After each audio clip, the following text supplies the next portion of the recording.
Bonjour, bonjour à toutes et tous.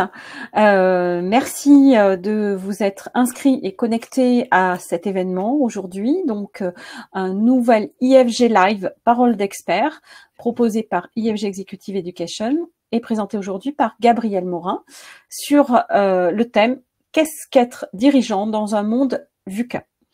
Tout d'abord, je me présente. Moi, je suis Stéphanie Bonnet. Je suis responsable de l'animation de notre pôle intervenant et expert au sein d'IFG Executive Education. Et donc, je vais tout de suite passer à la présentation de Gabriel, qui est notre conférencier aujourd'hui. Gabriel, en quelques mots, est docteur en sciences de gestion. Il a travaillé une vingtaine d'années dans le domaine de la finance et des ressources humaines. Et aujourd'hui, donc Gabriel est professeur de leadership et de management. Tu m'arrêtes si je me trompe, hein, Gabriel. Et donc co-directeur du master en management international des ressources humaines du CIFOP à Panthéon-Assas. Également, donc Gabriel est chercheur au sein de l'Académie militaire royale de Sandhurst en Angleterre. Donc Gabriel est d'ailleurs basé à Londres et également conférencier au sein de grandes écoles. Et donc nous avons la chance aujourd'hui de l'avoir parmi nous pour qu'il nous partage effectivement cette présentation, cette conférence sur cette thématique qui interroge beaucoup nos dirigeants d'aujourd'hui. Donc, qu'est-ce qu'être dirigeant dans un monde VUCA? Gabriel, je te laisse la parole et laisse-moi te dire tout d'abord aussi que je suis ravie d'être avec toi aujourd'hui et de vous accompagner. À la fin de cette conférence, à la fin de la présentation de Gabriel, nous aurons un temps d'échange, de questions, donc je me ferai le plaisir de relayer vos questions à Gabriel. Donc n'hésitez pas à utiliser l'espace de chat que vous avez à disposition. Gabriel, c'est à toi. Eh bien, merci Stéphanie. Donc bonjour à toutes et à tous. Je suis ravi d'être avec vous aujourd'hui. Donc en effet, on va passer 45 minutes dans ma présentation et puis ensuite 15 minutes, comme l'a dit Stéphanie, pour répondre à vos questions. Alors, je vais juste compléter rapidement. Alors attendez. Voilà, donc en gros, on va voir à peu près 9 thématiques. Donc c'est simple, en 45 minutes, donc ça fait à peu près 5 minutes par thématique. Donc de l'introduction d'abord, donc le monde VUCA. Qu'est-ce que le monde VUCA? Vous connaissez pas forcément cette expression, mais vous connaissez évidemment cet environnement extrêmement contraignant d'aujourd'hui. Et puis on va décliner en fait, on va dire 8 thèmes, donc qui sont les suivants. Le dirigeant n'est pas un manager. Donc en quoi en fait le dirigeant est différent ou le leader du manager. C'est un leader qui a du leadership. Donc là aussi, différence contre-intuitive entre leader et leadership, qui fait écho à mes recherches. Ce sera la deuxième thématique. Puis ensuite, on fera un focus sur le manager, qui a un rôle clé dans l'organisation. Justement, il permet précisément aux dirigeants de jouer pleinement son rôle. Donc, en faut-il qu'ils aient des managers qui fassent ce rôle-là, qui soient pertinents. Après, focus sur le leader, focus aussi sur le leadership et l'importance notamment du follower. Hein, c'est dur à traduire, on dirait équipier quelque part. Après, focus aussi sur le dirigeant dans sa partie, je dirais, athlétique. D'ailleurs, qui fait pas forcément écho uniquement au corps, mais aussi à l'esprit et au cœur, et en tout cas qui a besoin d'un élément absolument clé, qui est l'énergie. C'est ce qu'on verra dans cette thématique-là. Et puis ensuite, avant-dernière thématique, c'est le questionnement et le développement qui sont permanents chez le dirigeant. Là où les programmes RH peuvent apporter des éléments importants, mais où c'est vraiment, en anglais, c'est le self-développement de la partie, on va dire, la prise en charge personnelle du développement du dirigeant qui est la plus décisive. Et puis on conclura notamment sur l'apport de 4 rôles clés qui sont manager, expert, leader, leadership, et 2 messages principaux que je relayerai, pardon. Alors, pour ma présentation, Stéphanie, je pense, a dit l'essentiel. Je peux juste vous dire autour de la thématique d'aujourd'hui, qui est donc l'expertise, que mon expertise par rapport aux dirigeants, par rapport à cette thématique-là, vient de 3 éléments. D'abord, j'ai été en effet 18 ans chez KPMG, donc 7 ans comme associé. Et donc, vous savez, quand on est associé, on est officiellement dans les 7%. je dirais, des dirigeants qui dirigent un peu le cabinet. Ensuite, j'ai fait en effet une thèse de doctorat à Paris-Panthéon-Assas sur la fabrication du leader et du leadership, thèse où j'ai eu plusieurs prix. Voilà, donc ça, c'est mon expertise vraiment sur le leader et le leadership.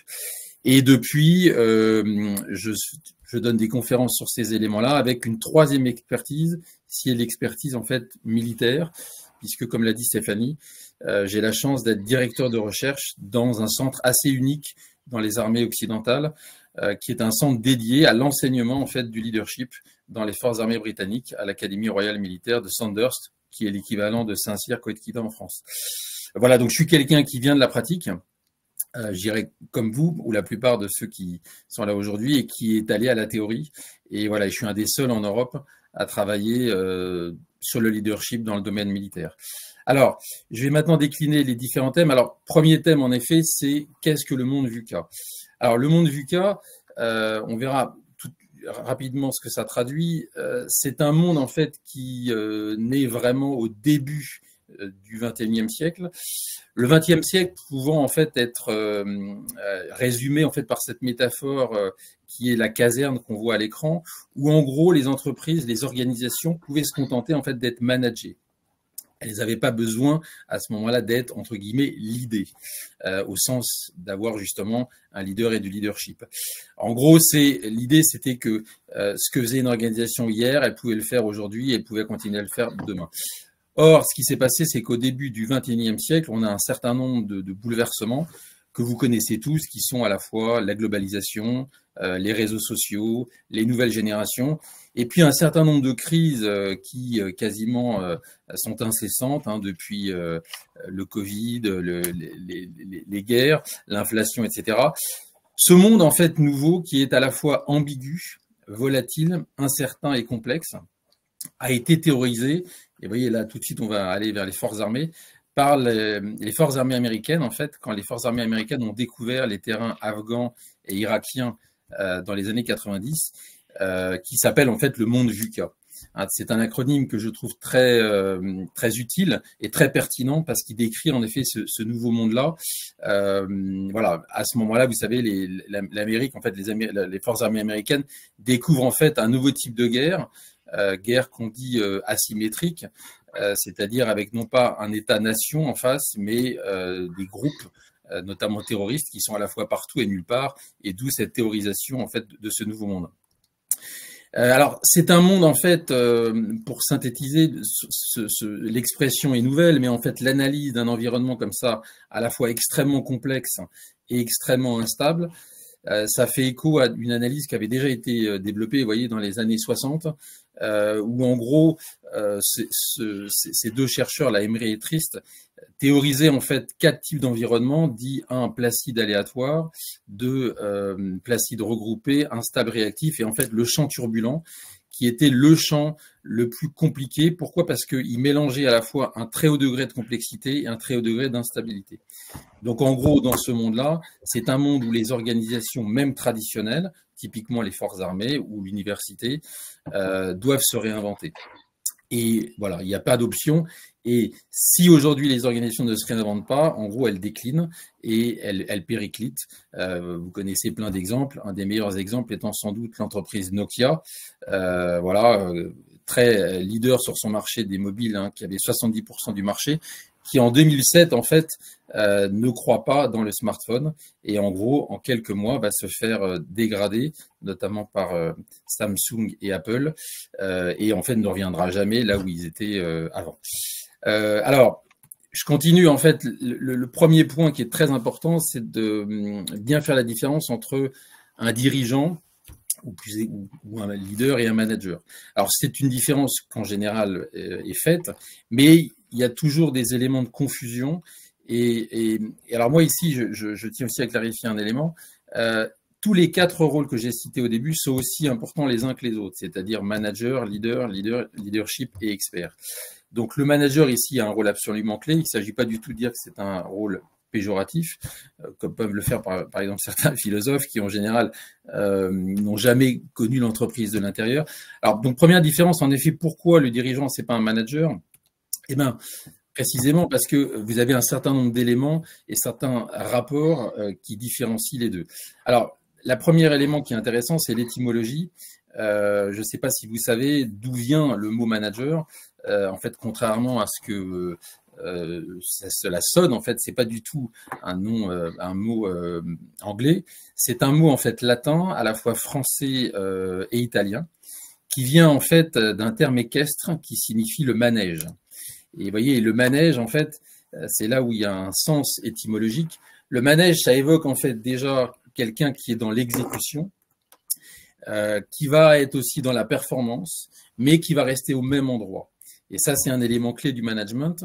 Vous êtes dans l'exécution, vous êtes dans la performance, mais vous ne changez pas d'endroit, contrairement précisément à ce qu'on verra tout à l'heure, qui sont le propre de deux autres termes et deux attributs qui sont leader et leadership, qui sont toujours liés à un déplacement et à un changement. Alors, en fait, manager et leader, ou manager et dirigeant, là-dessus, pour moi, j'associe dirigeant à leader, c'est, on va dire, des relations très spécifiques à l'aune, en fait, de 4 dimensions qui sont les suivantes. Vous avez d'abord un rapport qui est différent entre le leader et le manager au monde, un rapport aussi qui est différent aux valeurs. Alors, le rapport au monde, en fait, le leader ou le dirigeant, il a un rapport là-dessus qui est créatif, qui est révolutionnaire, il veut changer le monde, hein, c'est même une banalité si on prend les fondateurs GAFAM. Le manager, lui, veut protéger et conserver le monde tel qu'il est. C'est un élément aussi très différent, c'est là aussi ils sont très complémentaires. En termes de valeur, vous en avez un qui prend des risques, qui doit prendre des risques. Hein, c'est ce que dit Mark Zuckerberg là, de Facebook. Le plus grand risque, en fait, c'est ne pas en prendre pour un dirigeant. À l'inverse, vous avez le côté manager, quelqu'un qui voit parfois des risques que le leader n'a pas vu ou que le dirigeant n'a pas vu, et donc il va là-dessus gérer beaucoup plus les risques et être beaucoup plus dans tout ce qui est processus. Voilà. Troisième élément clé qui est le rapport au temps. Vous en avez un qui est dans le futur, qui est dans le long terme. C'est évidemment le dirigeant, le leader. Le manager, lui, il est beaucoup plus dans le court terme, dans le présent. Mais là aussi, les deux moments, je dirais, temporels sont absolument fondamentaux, puisque vous prenez, je ne sais pas, une start-up, les premières années, on va avoir des déficits, mais à un moment donné, il faut absolument un retour à l'équilibre. Et c'est là où le manager va être là pour dire, voilà, l'équilibre se fera à tel moment, c'est le fameux Business-Miller, etc. Enfin, tous ces éléments-là, en fait, se conjuguent pour avoir un continuum, on va dire, temporel entre là, le dirigeant et le manager. Vous avez un rapport à l'espace aussi qui est très différent et très spécifique. Le leader, le dirigeant, a une sorte de macroscope, hein, c'était une expression inventée par Proust, là où le manager a plus un microscope.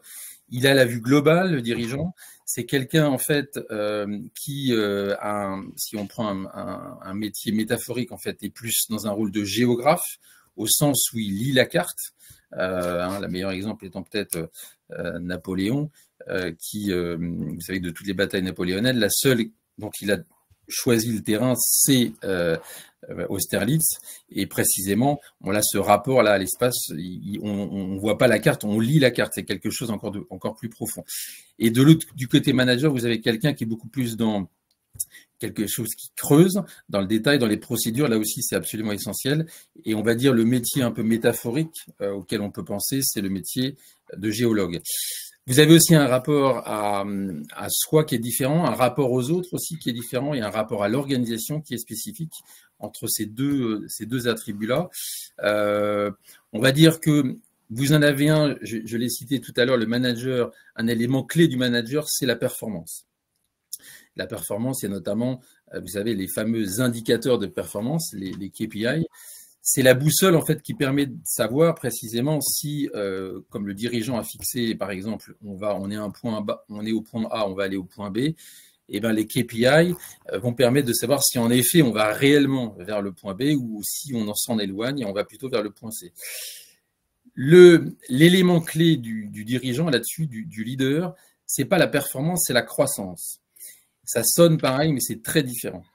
Et en effet, si vous prenez des analyses de plusieurs sociétés, vous avez vraiment des sociétés qui vont être beaucoup plus dans la performance uniquement, ça sera des sociétés qui seront plus justement managées uniquement, et des sociétés qui sont dans la croissance et qui, elles, sont plus, entre guillemets, l'idée. Dans l'organisation, vous avez aussi un élément clé qui est la question à laquelle répond chaque attribut. La question du manager, typiquement, c'est le comment, ce qui est une question absolument fondamentale, mais c'est pas la question du dirigeant. La question du dirigeant, c'est le pourquoi. Vous savez, c'est la question en philosophie, c'est la question qui structure en fait, mais qui est aussi absolument fondamentale. Et là, la combinaison des deux, en fait, là aussi, amène quelque chose de beaucoup plus robuste. Vous avez aussi un rapport avec l'organisation qui est différent. Le manager étant beaucoup plus transactionnel. Typiquement, le manager va dire, voilà, si tu fais ça, tu auras un bonus. Alors que là-dessus, leader et là-dessus, je l'associe à leadership, sont beaucoup plus dans la transformation. Une fois de plus, c'est les deux éléments qui sont liés au changement. Et là-dessus, ce que va dire plutôt les leaders, ça sera plutôt dire, si tu viens avec moi, tu verras les choses différemment. Vous voyez, il y a toujours un déplacement qui est lié au leader ou au leadership qu'il n'y a pas, une fois plus, dans le management. Donc, en résumé, entre les deux rôles, vous avez une contribution organisationnelle qui est spécifique, double. Il n'y a pas de conflit entre les deux, mais une vraie complémentarité. Voilà. Alors, pour résumer, vous avez cette phrase en anglais que je trouve assez pertinente, qui est assez dure à traduire. C'est pour ça que je vais la dire en anglais. Donc, leaders are people who do the right thing and managers do the things right. Et donc, en effet, vous avez deux rôles clés absolument différents et les deux sont à la fois cruciaux, mais diffèrent en effet profondément. Alors, je vous propose maintenant de passer au troisième thème, qui est que le dirigeant est un leader qui a du leadership. Alors, ça, c'est un thème, je dirais, plus contre-intuitif, dans la mesure où pendant longtemps, notamment jusqu'au début de ce siècle, si on prend la recherche en management, on considérait que être un leader, c'était avoir du leadership. Eh ben non. On peut être un leader sans avoir du leadership. On peut avoir du leadership sans être un leader. En fait, c'est deux attributs qui fonctionnent de manière désynchronisée, différente. Pourquoi? Parce qu'ils ne font pas appel au même type de capital. Vous en avez un qui est toujours lié aux autres, c'est le capital social, c'est le leadership. Et le leadership qui est beaucoup plus le capital humain, en fait, c'est tous les éléments qui relient l'individu au monde, mais pas forcément aux autres. Alors, un exemple qui permet de bien comprendre ces deux différences, vous prenez là-dessus, pour moi, il y a une universalité des organisations, c'est-à-dire ce qui marche dans la famille, ou dans un groupe d'amis, ou chez IBM, ou dans une organisation qui s'appelle Équipe de France de football de 1998. Voilà, c'est la même chose, il y a des invariants. Alors, dans cette équipe-là, précisément, vous aviez deux rôles absolument fondamentaux. Et parce qu'ils étaient différents, ils ont apporté quelque chose d'unique dans leur complémentarité. Vous aviez donc quelque part le rôle du leader qui était confié à Zidane, au sens où déjà c'est lui qui porte le numéro 10, donc c'est celui qui est dépositaire du jeu, le numéro 10, celui qui a la vista. Et la vista, en fait, c'est une expression qui signifie bien un élément clé qui est la vue. C'est-à-dire que le leader, c'est quelqu'un qui voit ce que les autres ne voient pas. À l'inverse, vous voyez, si vous prenez le leadership, donc le rôle qui était, celui qui exerçait le leadership à l'époque, c'est Deschamps. Deschamps n'a pas précisément un rôle de leader, au sens où dans l'équipe, il a le rôle, alors contrairement à ce qui est marqué à l'écran, il n'a pas le rôle numéro 7, mais numéro 6, parce que pendant les Coupes du Monde, les numéros ne correspondent pas au vrai poste. Et le numéro 6 en football, c'est le poste quelque part le plus obscur, puisque c'est celui en gros qui fait le lien entre la défense et l'attaque et qui récupère les ballons pour les donner à l'attaque. C'est ce que disait Platini à Fernandez, tu récupères et tu passes. Donc Deschamps, tout en ayant un rôle qui n'est pas un rôle de leader, une fois de plus, le rôle numéro 6, avait lui un talent absolument extraordinaire qui est le talent d'engager les autres et d'aller vers le succès, qui est le rôle précisément du leadership. Et là, on le voit bien à l'écran. Vous en avez un qui est concentré en fait sur sa vision du jeu, Zidane, et l'autre qui est déjà en train de parler avec en plus un élément clé qui est le brassard de capitaine, puisque le brassard de capitaine, ça n'est que l'officialisation du leadership dans tous les sports collectifs. Maintenant, vous en avez qui ont le brassard de capitaine et qui, pour autant, ne sont pas des bons capitaines. Alors, donc, à travers l'histoire, vous pouvez faire une différence en fait entre ces deux rôles. Vous prenez par exemple Churchill. Churchill avait les deux, mais c'était d'abord un leader, au sens où c'est quelqu'un qui, à un moment donné, dans sa vision, avait compris qu'on ne pouvait pas négocier ni avec le fascisme, ni avec le nazisme. C'est ça la vision de Churchill. Churchill, en leadership, à un moment donné, il perd justement son leadership parce qu'il n'est pas élu, en fait, après la Seconde Guerre mondiale, considérant, enfin, le peuple britannique considérant, et là on va voir un élément clé du leadership, que si ça a été l'homme de la guerre, ce ne sera pas l'homme de la paix. Et un élément clé du leadership qu'on va voir rapidement, qui est le contexte. À l'inverse, vous savez, donc pour moi, Churchill, il a les deux, mais c'est beaucoup plus un leader. À l'inverse, vous voyez, si on prend une figure militaire qui est le chef de cavalerie de la Grande Armée de Napoléon, Murat. Murat, c'est un des 24 maréchaux de la Grande Armée, mais c'est quelqu'un qui est vraiment un pur leadership. C'est-à-dire c'est quelqu'un qui n'a pas de vision, qui est parfois même entraîné par son élan. C'est ce que lui reproche d'ailleurs Napoléon. En revanche, pour y diriger la cavalerie, il est unique dans sa capacité à emmener les autres. Alors là aussi, on va aller vers l'étymologie. De Churchill, on va dire de quelqu'un qu'il est éventuellement churchillien. C'est-à-dire que précisément, il a une vision à la manière de Churchill. Alors que vous prenez, voyez, Margaret Thatcher, et ça, je le prends d'un extrait de livre d'histoire, là, où mes enfants là sont dans le système britannique. Vous voyez, les 11 ans du règne en fait de Premier ministre de Margaret Thatcher, on les qualifie, les historiens les qualifient de Thatcherisme. Pourquoi? Parce que précisément, à ce moment-là, vous avez plusieurs gouvernements qui vont copier, qui vont faire comme Margaret Thatcher, c'est-à-dire en gros deux éléments. Un, restauration de l'autorité de l'État, et de privatisation. Et le fait, vous voyez, de copier, de reprendre, en fait, d'être quelque part un follower de quelqu'un, eh ben, vous donne l'attribut isme, qui est vraiment la marque de votre leadership, je dirais, avéré. Alors, il y a dans l'histoire française quelqu'un qui a les deux, à la fois le côté leader et le côté leadership, et dont la terminologie, dont l'étymologie, en fait, traduit ça, c'est De Gaulle, puisque De Gaulle, je pense que ça vous a sans doute étonné, on parle à la fois de gaullien et de gaullisme. En fait, quand on dit gaullien, c'est la vision, notamment la grandeur de la France, et quand on dit gaullisme, eh ben, c'est les mesures, notamment sociales, qui avaient été mises en place par De Gaulle. Donc là, on voit bien que l'étymologie aussi traduit cette différence entre ces deux attributs. Alors, pour le définir, vous trouverez autant de chercheurs en fait que de définitions. En résumé, vous avez quand même un consensus, c'est que le leadership, c'est un processus. C'est un processus qui s'appuie sur trois piliers, un leader, un follower et un contexte, à l'image de ce qu'on vient de dire sur Churchill. Et vous changez un des trois éléments et vous changez le leadership.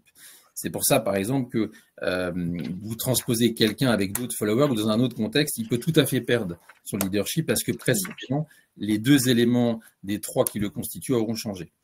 Voilà, donc c'est ce qui rend le leadership extrêmement fatigant, hein, ça empiète sur la partie qu'on va voir sur l'énergie, et donc pour celui qui l'exerce, c'est que c'est un processus vivant qui est tout le temps remis en question. Alors, il est amoral, donc il est vide, hein, c'est un moyen, leadership comme le leader, dont le but est de rendre une organisation plus robuste, mais c'est un moyen et jamais une fin. Il peut être positif ou toxique. Et il n'est jamais tenu pour acquis, et c'est ça qui le rend épuisant, parce qu'il faut à chaque fois, je dirais, le remettre en cause et convaincre les gens. Voilà, alors le leader, vous n'avez pas vraiment de définition, parce que précisément, on a cru jusqu'au début de ce siècle que leader et leadership, c'était pareil. Ben non, c'est pas la même chose. Vous avez deux éléments qui sont clés dans le leader, c'est l'autonomie de pensée, et aussi l'élément de transgression. Alors la transgression, là aussi, vous en avez deux types, on va dire. Celle qui est positive, c'est celle où le leader est obligé de transgresser, mais pour les biens de l'organisation.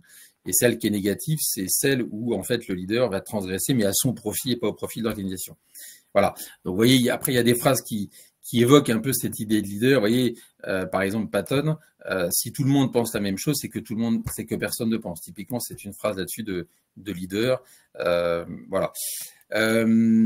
Alors, vous avez donc deux types de capital. En fait, le leader et leadership, capital humain, j'ai dit pour leader, capital social pour leadership. En fait, ce qu'il faut bien comprendre aussi, transposer à la vision, c'est que la vision, c'est d'abord un acte intellectuel, en fait, qui naît dans l'esprit d'un leader ou d'un dirigeant. Mais pour qu'elle engage les autres, elle a besoin précisément de des éléments liés au leadership qui sont, un, la capacité à communiquer clairement cette vision, et deuxièmement, à y engager les autres. Et c'est là où on voit bien que, vous voyez, d'un acte intellectuel, le leader, on va transformer ça en acte organisationnel avec le leadership. Autrement dit, vous avez plein de visions pertinentes qui, faute de leadership, sont restées uniquement dans l'esprit, je dirais, de leur créateur. Alors, j'aime bien aussi cette phrase de Régis Debray qui résume un peu ces deux temps-là. Il dit bien, on ne pense que seul, donc ça c'est le temps du leader, mais on ne fait qu'ensemble. Et là, c'est le temps du leadership. Voilà, l'important, c'est pas que j'ai raison, c'est que les autres pensent que j'ai raison. Ça, c'est ce que disait Paul Valéry, et ça résume aussi bien le temps du leader et le temps du leadership. Alors, je vous présente juste cette grille un peu qui fait partie de mes recherches, qui est une grille en fait de compétences, mais pas uniquement, aussi de construits psychologiques et de vertus spécifiques à chacun des deux attributs.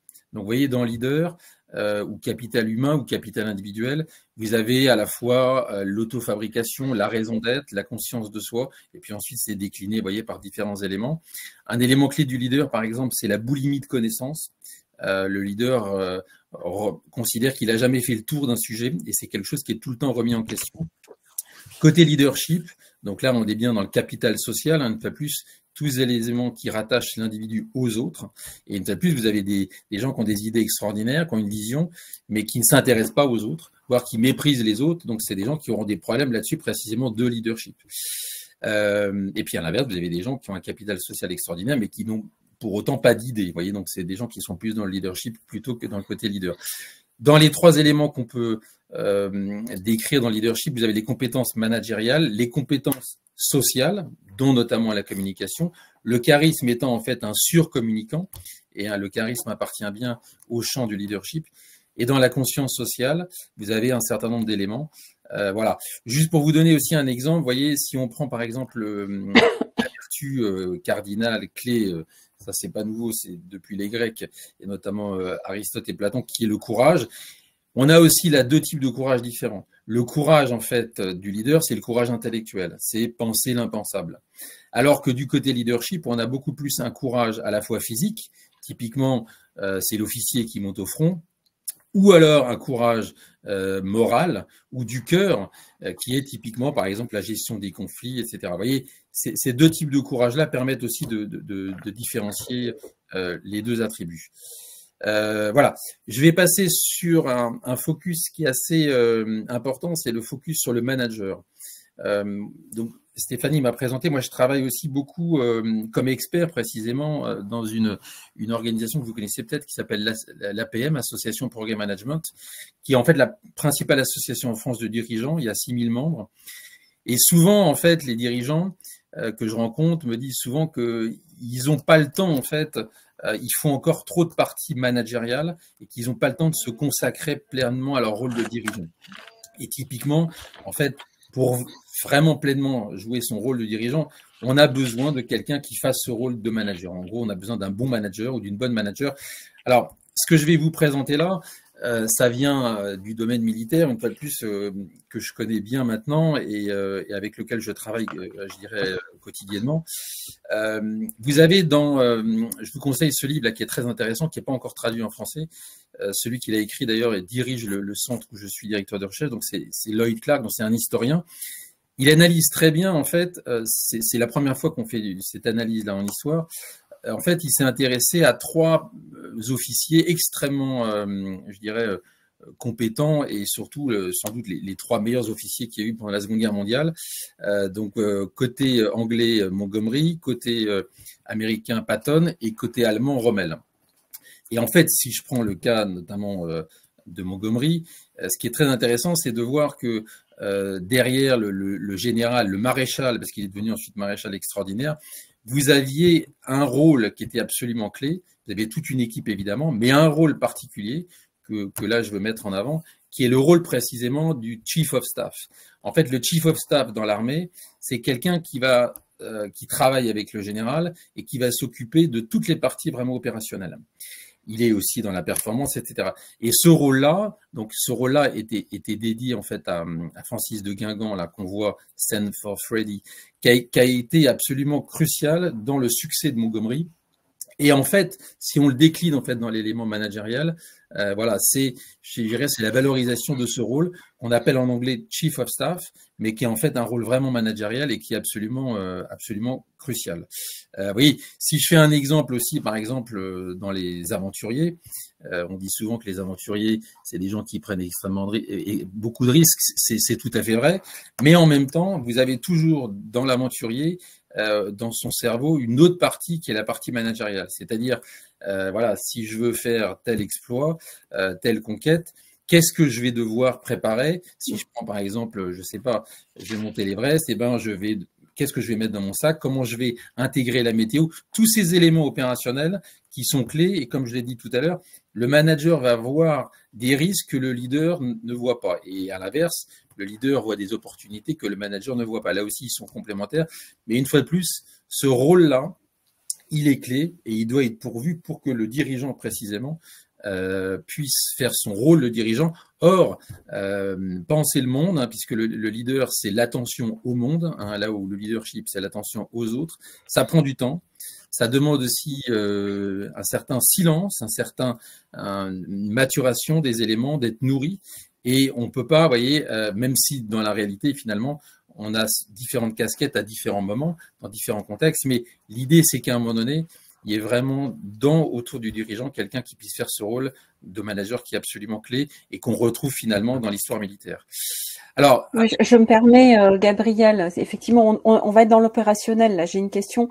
Donc, le leader, c'est le chef avec vision. Ce que nous dit Charles dans les questions, mais je reviendrai aux questions après. Donc, le leader, c'est le chef avec vision, et le leadership, on va aller vers l'opérationnel. Et donc, effectivement, ça, c'est comme tu disais, c'est le chef. Ça peut être le chef des opérations, mais qui va avoir aussi l'aspect managérial.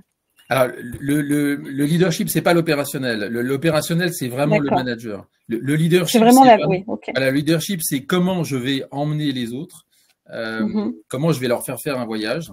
Et une fois de plus, on peut être manager, un très bon manager, gérer, etc. Mais le leadership, c'est autre chose. On fait faire aux gens un changement et donc on fait aussi se transformer les individus. Alors, on le verra un peu plus dans la partie leadership, on va dire. Okay. Alors, il y a un élément qui est clé chez le leader, comme je l'ai dit, c'est la capacité à avoir des idées et donc à créer. D'où le lien en fait avec l'artiste. Alors ça vient pas de moi, c'est une recherche très intéressante et très connue, enfin en management, qui a été écrite dans les années 70 par celui qui occupait la première chaire dédiée au leadership à Harvard, donc qui s'appelle Abraham Zeleznik, et qui avait fait dans un article qui est assez connu qui s'appelle Managers and Leaders Are Very Different. Il disait que finalement, le leader, il était plus proche de l'artiste que du manager. Il parlait d'ailleurs d'un élément très intéressant, c'est l'élément identitaire, en disant que chez les leaders, vous avez une création d'identité, alors que le manager, vous avez une reproduction d'identité. Mais le point que je veux voir ici, c'est notamment le rapport à la création. Et ça, vous l'avez par exemple dans l'art. Il y a un moment clé dans l'Occident qui est la Renaissance. La Renaissance, en fait, à ce moment-là, si on la résume, c'est une sorte d'invention de l'individu. Et si vous le prenez, par exemple, dans la peinture, jusqu'au grand peintre de la Renaissance, on ne parle pas de peintre, on parle d'artisan plutôt. Et vous avez donc ce qui est en fond d'écran, là, les peintures byzantines. C'est-à-dire que c'est une peinture où, en fait, on va hiérarchiser, par exemple, la taille des personnages. Les personnages les plus importants occuperont une place beaucoup plus importante que les autres. Par exemple, donc d'abord la Trinité, et puis ensuite, par exemple, les saints.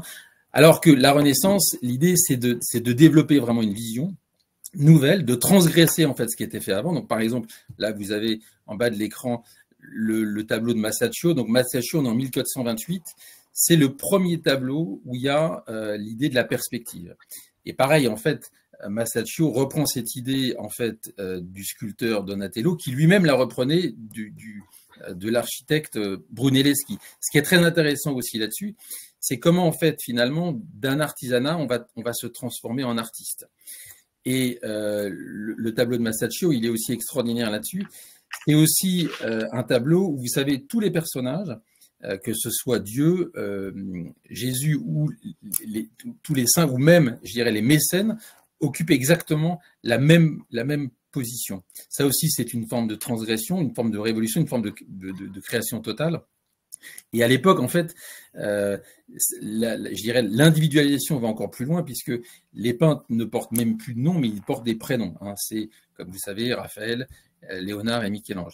Voilà, donc l'idée ici, c'est d'aller en fait, c'est d'aller vers quelque chose de créatif, c'est de passer vraiment de l'artisanat au rôle de l'artiste.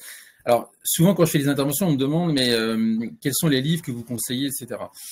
Bah, en fait, déjà il y a beaucoup de très mauvais livres écrits sur leader et leadership et sur les dirigeants. En fait, les meilleurs livres, comme c'est un long chemin de devenir dirigeant, et surtout c'est un chemin qui ne s'arrête jamais, un chemin ininterrompu. Les meilleurs livres, c'est souvent les livres issus, notamment pour faire le lien avec l'art, des chefs-d'œuvre de la littérature. Et pourquoi ces livres sont exceptionnels? Bah parce que c'est des livres en fait qui apportent précisément plus de questions que de réponses. Hein, le meilleur exemple étant, enfin, évidemment, je fais le lien avec le pays où j'habite depuis 10 ans, qui sont Shakespeare. Dans Shakespeare, c'est extraordinaire parce qu'à chaque fois, vous avez énormément de questions et c'est là où l'individu, évidemment, s'empare de toutes ces questions pour, par miroirisation, par construction, établir en fait son propre chemin. C'est pas étonnant aussi là-dessus que vous avez beaucoup de dirigeants pour lesquels l'art était très important. Je citais Churchill. Churchill faisait beaucoup de peinture et aussi, on l'a oublié parfois, il a eu le prix Nobel de littérature, notamment pour ses mémoires. Donc bref, tous ces éléments-là permettent à l'individu de construire son chemin et précisément d'aller dans quelque chose de nouveau, de créatif, précisément dans ce type d'œuvre. Alors, le focus sur le leadership, donc par rapport au point... Alors, ça c'est un élément que vous connaissez peut-être qui s'appelle la matrice du flow. Alors le flow, c'est un courant en fait assez sérieux pareil qui vient à Harvard. Et l'idée en fait c'est que quelqu'un dans le flow, alors je sais que ça fait un peu jeune génération, mais en fait c'est quelque chose vraiment de sérieux derrière. C'est quelqu'un qui en fait va pouvoir augmenter sa performance de 500%. Alors, être dans le flow, c'est quoi? Eh ben, c'est quand vous avez là. On l'utilise beaucoup dans le domaine sportif, hein, le flow. C'est beaucoup utilisé dans le domaine sportif. Et en fait, c'est la rencontre. Alors, surtout en effet dans la compétition, puisque c'est la rencontre en fait dans un niveau très élevé de capacité. C'est la matrice que vous voyez là en bas, et un niveau de challenge extrêmement élevé. Et la rencontre en fait entre les deux permet précisément d'atteindre le flow. Alors, quand vous atteignez le flow, ça veut dire en fait que vous oubliez jusqu'à qui vous êtes, vous ne faites que corps en fait ou fusion avec votre activité. Alors l'idée un peu là, c'est déjà comment, par exemple, quand on est stressé, en fait, je trouve que c'est une matrice qui est assez pratique parce qu'en général, quand on est stressé, c'est qu'on considère qu'on a un niveau de capacité ou d'habilité assez peu élevé pour en face relever un challenge extrêmement important. Et c'est là où en général, on est assez anxieux ou stressé. À l'inverse, vous voyez, quelqu'un qui a une capacité extrêmement développée, mais qui a un niveau de challenge très peu élevé, il va être relax, il va être détendu. Mais il va pas apprendre, en fait. La zone vraiment où on apprend, la zone d'apprentissage, là, cette personne sera plus dans la zone de confort, c'est précisément le flow. Alors, le flow, c'est aussi intéressant, non seulement pour soi, mais aussi en termes de gestion d'équipe. Et c'est là où on vient au leadership. C'est-à-dire que l'idée, c'est toujours d'accorder, en fait, à un individu un niveau de challenge qui va tenir en compte ses capacités, mais en même temps en les surélevant quelque part. Et donc, évidemment, la difficulté étant de ne pas faire ça trop, sinon on peut briser l'individu. Et si on fait trop bas, quelque part, on va avoir un gâchis, en fait, quelque part, de potentiel. Donc, je trouve que c'est une matrice qui est très utile. Il y a un élément clé aussi dans le leadership. Alors, leadership, je le précise là, c'est un mot qui n'a pas d'équivalent en français. Hein. Vous avez pas il n'y a pas de mot pour traduire leadership. C'est un mot là-dessus britannique. Alors, l'étymologie là aussi est assez intéressante, c'est qu'à l'origine, dans le vieil anglais, leadership c'était leader shape. Et vous savez, to shape, ça veut dire façonner. Donc l'idée, c'est bien de montrer que tout ça se développe énormément. Là-dessus, je vais juste faire un lien avec la recherche. Il y a toujours ce vieux débat, est-ce qu'on est leader ou est-ce qu'on le devient? Aujourd'hui, ce débat, il a été tranché, en tout cas par les sciences de gestion, qui montrent que la partie la plus décisive sur leader et leadership, c'est la partie que va développer l'individu. Alors, ça ne veut pas dire qu'il n'y a pas des éléments naturels. Si, par exemple, on prend le leadership, quelqu'un qui est grand, qui a une voix assez forte, etc., ça va contribuer à son leadership. Mais ça veut dire que la partie la plus importante, la plus décisive, c'est vraiment le développement que va faire l'individu, et notamment son développement personnel qu'on va voir à la fin. Hein, moi, je vous dis, je travaille beaucoup sur des leaders qui justement souvent ne sont... On ne naît jamais leader avec du leadership. Et un des meilleurs exemples, par exemple, est Gandhi. Gandhi, par exemple, n'a jamais pris la parole en public avant l'âge de 23 ans, tellement il était perclus de doutes et de lâcheté sur lui-même. Et c'est précisément la prise de conscience de toutes ces lâchetés qui lui a permis de se développer, de s'inventer, etc. Enfin bref, tout ça est un long chemin. Et dans le leadership, vous avez un élément qui est clé. Et c'est ce que met en avant aujourd'hui mon centre dédié au leadership militaire britannique, c'est l'importance en fait du follower. Alors en effet, le follower, donc bon, si on le traduit en français, ça serait, je vous dis, un peu l'équipier. Mais là aussi, il y a toute une grille qui a été développée par quelqu'un qui s'appelle Kelly, qu'on voit à l'écran, qui permet, vous voyez, dans les 4 rôles, en fait, c'est dans les membres de votre équipe, comment, quand vous constituez une équipe, en fait, où est-ce que vous la positionnez, où est-ce que vous positionnez chacun des rôles et comment peut-être analyser en fait chacun des rôles. Alors, vous voyez, donc là aussi, on a une matrice avec 2 niveaux. En bas, on va dire, c'est quelque part ce que veut la personne en termes de, vous voyez, d'apport, de contribution au leader et donc au leadership. Et en haut, c'est plutôt sa capacité intellectuelle, sa capacité à penser différemment. En fait, vous avez le moins bon, je dirais, en termes d'équipier dans ces équipes, c'est d'avoir quelqu'un qui à la fois ne veut pas, voyez, contribuer, etc., et ne peut pas. Hein, c'est ce qu'ils appellent les followers passifs. Le top étant évidemment ceux qui à la fois pensent de manière autonome, mais en même temps, voyez, vont constituer des alliés pour le leader. Voilà, et là, c'est celui que vous avez en haut à droite. Alors l'idée, en fait, c'est qu'à chaque fois, vous voyez, par exemple, si vous prenez celui qui est en haut à gauche, c'est ce qu'ils appellent en fait les followers aliénés ou les cyniques. C'est des gens qui pensent différemment, qui peuvent vous aider notamment sur un projet innovant à voir en fait les dangers et notamment à voir quand ça va pas bien se passer. Mais par cynisme, en fait, ils vont pas vous le dire. Ils vont laisser aux leaders ou aux dirigeants le soin de se planter. Donc, c'est des gens là-dessus dont il faut se méfier, mais parfois, en leur changeant de rôle, vous pouvez les rendre de nouveau, non pas du côté obscur de la force, mais du côté brillant, et en les rendant, voyez, de votre côté comme des alliés. Voilà, l'idée, en fait, derrière, c'est que souvent, ce sont les meilleurs équipiers, les meilleurs followers qui sont les leaders de demain. Et c'est ça qui est intéressant. Alors, c'est pas nouveau aussi. Aristote, notamment dans toutes ses éthiques, Nicomaque et Nicomède traduisait exactement ça. Vous avez un apprentissage là-dessus à la fois du groupe et aussi d'emmener les autres qui en fait fait que les excellents followers vont finalement devenir après les excellents leaders. Donc c'est un élément qui est clé. Et je vous dis, l'idée là-dessus de l'armée britannique, c'est de dire que finalement, la qualité du leadership ne dépend pas que du leader. Elle dépend aussi du follower, donc en l'occurrence du soldat ou de celui qui a un rôle inférieur, enfin en termes de hiérarchie par rapport à l'officier. Et du coup, on voit aussi un élément clé qu'on a vu tout à l'heure, c'est que le leadership, une fois de plus, c'est un processus. Et dans ce processus-là, le rôle du follower est aussi fondamental. Et donc, la sélection du follower et le développement du follower, là-dessus, est absolument clé. Vous voyez, les leaders ont la responsabilité de briser le suivi soumis grâce à un leadership transformationnel qui crée justement des équipiers plus actifs. Alors, un élément aussi qui est très important que j'ai abordé, c'est la partie de l'énergie.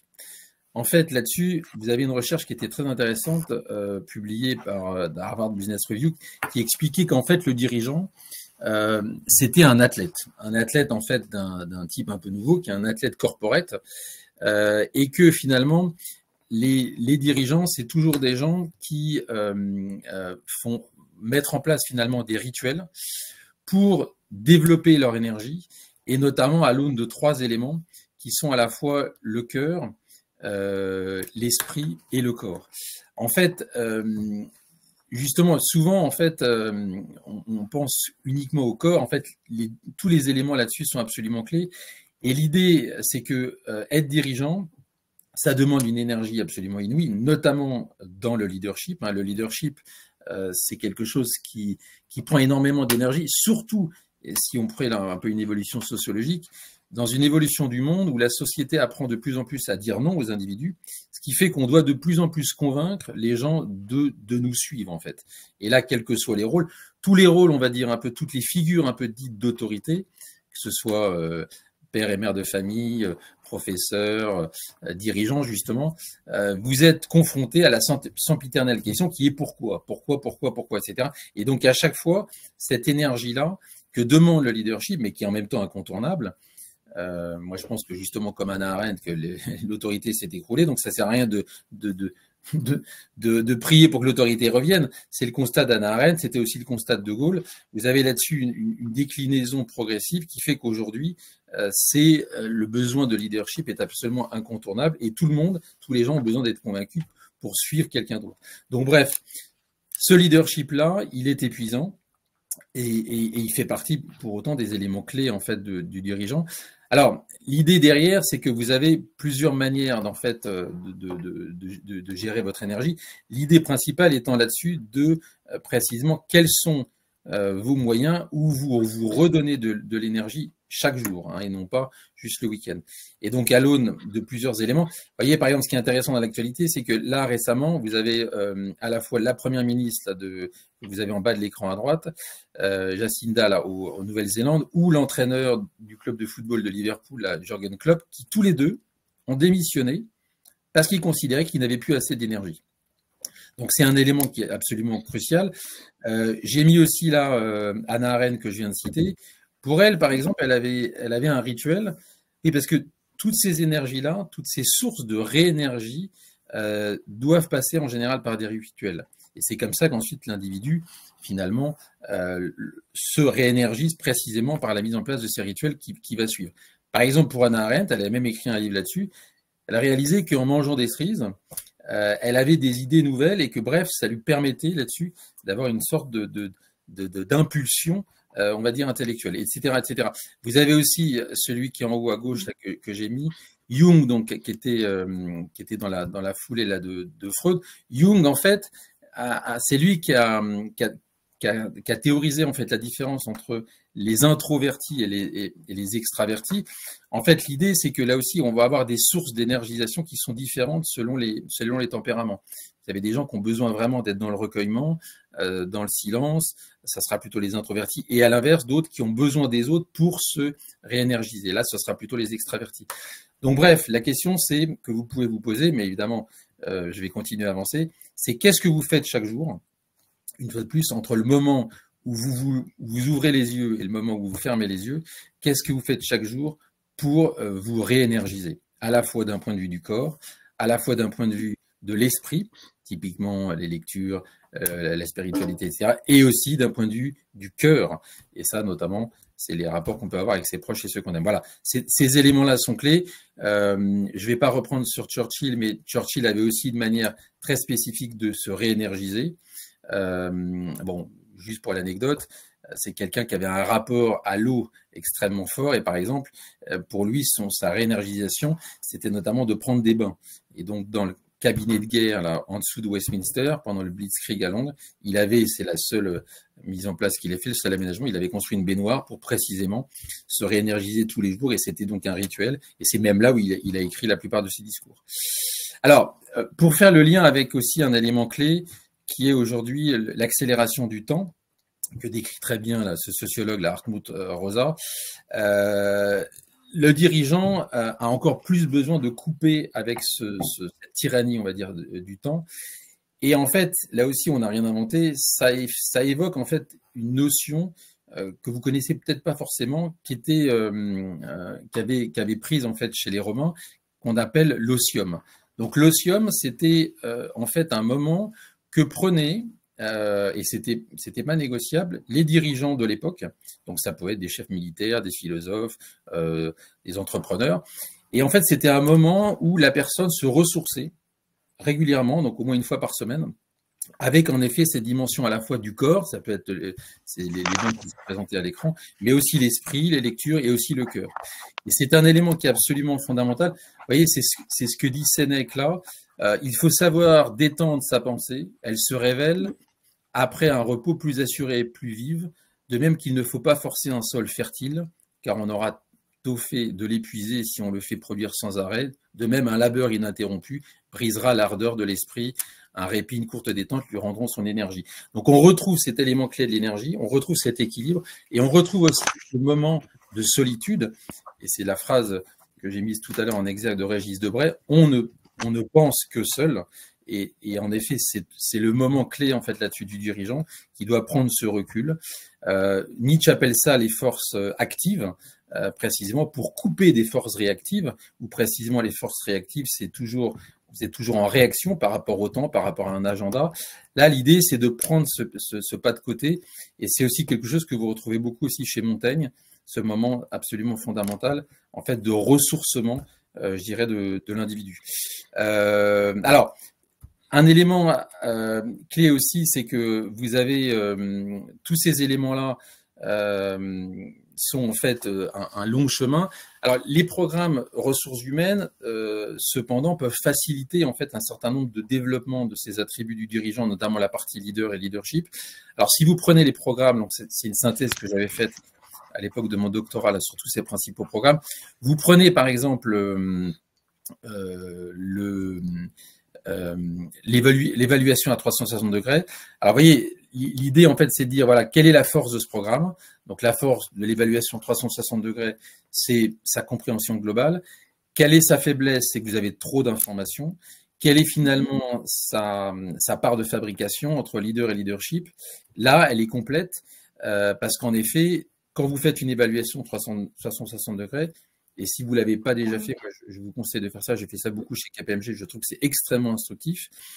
Donc, vous savez, hein, ça consiste à être évalué à la fois par vos pairs, par les gens que vous dirigez et par les gens qui vous dirigent. Et en fait, vous avez là-dessus un élément qui est très complet, puisque vous allez à la fois être évalué quelque part dans votre capacité, en effet, à avoir des idées, c'est votre côté leader, avoir une vision, mais aussi à avoir du leadership. Et donc, c'est là où cet exercice est très intéressant parce qu'il précisément, il permet de répondre à ces deux objectifs-là. Le problème de cet outil, c'est en fait d'avoir trop d'informations. C'est pour ça qu'en général, il est accompagné, il doit être accompagné par un coach qui, lui, en fait, va vous faire une synthèse des informations parce qu'en général, vous allez prendre que ce qui vous intéresse dans les feedbacks qui auraient été donnés par les gens qui vous évaluent. Mais voilà, donc, il y a tous ces programmes-là, à chaque fois, il y a des avantages, des inconvénients. Ça peut être aussi des éléments clés, mais le plus important, une fois de plus, c'est le chemin et la prise en compte, on va dire, là-dessus du développement par l'individu lui-même, avec tout ce qu'on a évoqué avant, l'énergie, l'ouverture, etc., l'attention au monde, l'attention aux autres, et c'est ça qui a besoin d'être nourri. Alors, en conclusion, pour moi, donc j'ai parlé de 4 rôles, mais si je m'occupe de 3 rôles, vous avez 3 rôles absolument clés qui sont leader, leadership, manager. Hein, le leader, c'est celui qui voit. Le leadership, il institue, et le manager, c'est là où il est clé dans l'ancrage, c'est celui qui va persévérer. Voilà, donc moi j'avais appelé ça la Sainte Trinité. Vous avez ça dans toutes les organisations. Pour moi, l'explication, une des explications, on va dire, du succès phénoménal, par exemple, d'une entreprise comme Apple, c'était précisément d'avoir 3 rôles absolument extraordinaires là-dessus. Steve Jobs, bon, évidemment, c'est le leader, c'est celui qui a la vision. En revanche, Steve Jobs, ce qu'on sait moins, c'est que c'était quelqu'un qui avait un leadership très dur. En gros, il n'écoutait personne, sauf une personne que vous avez à droite de votre écran, qui est Jonathan Ive, qui était en fait son designer en chef. Et Jonathan Ive, précisément pour moi, a fait ce rôle de leadership, c'est-à-dire traduire la vision de Steve Jobs dans un acte organisationnel. Et c'était aussi quelqu'un qui était capable de compromis, ce qui est un élément clé aussi de leadership. Le problème du leader, je dirais, qui a une vision parfois trop précise, c'est qu'il peut être prisonnier de sa vision, et du coup, il peut être enclin à ne pas faire de compromis, ce qui va l'empêcher dans son leadership. Voilà, là-dessus, Jonathan Ive, je dirais, mettait vraiment de l'huile dans tous les rouages au sein d'Apple. Et puis, le succès d'Apple, c'est aussi, quand Steve Jobs donc, revient en 96, c'est de remettre la maison à flot. Et à ce moment-là, vous avez donc Tim Cook qui va revenir donc, comme chef des opérations, qui va revenir aussi là, recréer du cash, je dirais, gérer la performance de l'entreprise, mais plus globalement, fermer ce qui convient pas et recréer en fait tout ce cash flow qui va permettre ensuite à Apple de se lancer dans les R&D et créer tous les succès qu'on connaît. Voilà, donc vous avez ces 3 rôles-là pour moi qui sont clés. Alors, en résumé, je dirais qu'il y a deux éléments. Le premier, c'est que leader et leadership sont vraiment deux attributs différents. Ce que montre la recherche, c'est que en fait, leader, quelque part, c'est encore plus. On développe évidemment les deux. C'est encore plus compliqué de développer le côté leader, parce que leadership, vous pouvez résumer, vous pouvez mettre dans une équation un certain nombre de paramètres liés au leadership. C'est plus compliqué leader. Pourquoi? Parce que dans le leader, vous avez la partie qui est liée à l'individu lui-même, à son éducation. Donc ça veut dire quoi? Ça veut dire que chez le dirigeant, la partie quelque part la plus rare, la plus unique, c'est sa partie leader. Et donc, c'est encore plus pour cela que tous ces éléments, je dirais, de nourrir sa vision, de prendre ce pas de côté, sont encore plus essentiels.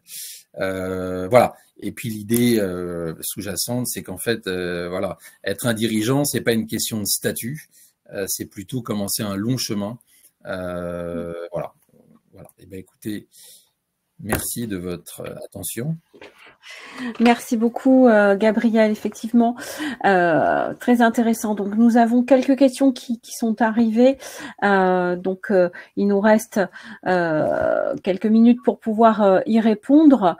Et donc, je vais pouvoir t'en diffuser certaines. Donc, j'ai une question de Bénédicte qui nous demande, donc, sur le terrain, donc dans la vraie vie, comment se vit cette distinction manager-leader? Parce que bien souvent, il est demandé aux managers de prouver très tôt qu'ils ont effectivement ces deux facettes, être à la fois leader et manager. Alors en fait, c'est vrai que, enfin pour moi, c'est là où il y a parfois des cas de burn-out, puisqu'en fait, on demande à la même personne en fait de faire les trois rôles en même temps. Parce que comme dit Bénédicte, en fait, non seulement on va demander à un manager d'avoir du leadership, donc d'emmener les gens, pas seulement de suivre des points, etc., et en même temps d'avoir une idée, une vision. Donc vous voyez, donc en fait, on va demander à la même personne d'avoir trois rôles. Alors c'est vrai que après. Là, j'ai un peu schématisé. Il y a toujours il y a un chevauchement, c'est-à-dire que celui qui dirige, à un moment donné, on va avoir besoin de son côté managérial. Et puis à un moment donné, on va avoir plutôt besoin de son idée. Et puis à un moment donné, on va avoir plutôt besoin qu'il emmène les autres. L'idée, c'est que plus c'est clair dans l'esprit de l'individu, à quel moment on a besoin du manager, à quel moment. Et on peut pas faire, par exemple, le lundi matin, je sais pas, une réunion, on va dire, qui serait hebdomadaire, une réunion de faire de points, des suites de performance. Ça, typiquement, c'est le moment du management. On n'a pas à ce moment-là besoin d'un discours charismatique, vous voyez, pour emmener tout le monde. Là, c'est plus, on est dans un moment opérationnel.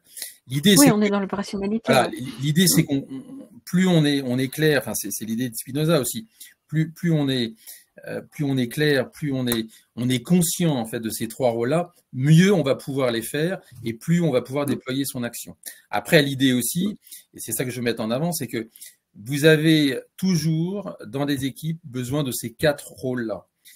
Donc ça peut être un comité de direction, ça peut être une équipe même sur le terrain, etc. Donc à chaque fois, il y a besoin d'avoir quelqu'un qui a une pensée, qui a une vision, d'autres qui va plutôt emmener les autres, le leadership et le côté aussi expert et aussi le côté managérial. C'est ça l'idée.